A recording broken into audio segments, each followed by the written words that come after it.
दिवाळीचा सगळ्यात शेवटचा दिवस म्हणजे भाऊबीज. पण मग ही भाऊबीज दिवाळीमध्ये कशी आली?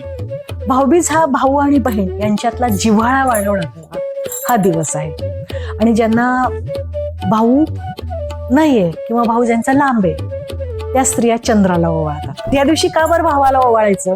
तर ती बीज आहे, बीजाचा चंद्र तो वाढत वाढत जातो. जसं चंद्र कलेकलेने वाढतो तसं माझ्या भावाचं कर्तृत्वही असं कलेकलेने वाढू दे अशी बहीण त्याला चंद्राला मागत असते ते मागणं. भाऊबीज ही यम आणि यमी यांच्या आठवणीने आपण साजरी करतो. कश्यप मुनी आदिती यांचा मुलगा भास्कर, भास्कर म्हणजे सूर्य, आणि सूर्याचा जुळी मुलं ही यम आणि यम.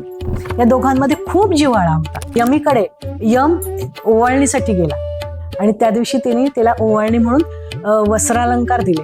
म्हणून ती प्रथा आहे की भावानी बहिणीला ओवाळणी घालायची. म्हणूनच भाऊ बहिणीकडे जातो आणि राखी पौर्णिमेला बहीण भावाकडे येते की भाऊबीज या तिथीला असं कोणाचा मृत्यू होऊ नये.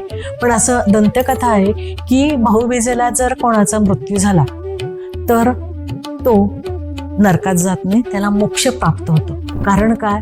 ते यम यमीकडे असतो, तो त्याच्या बहिणीकडे असतो म्हणून.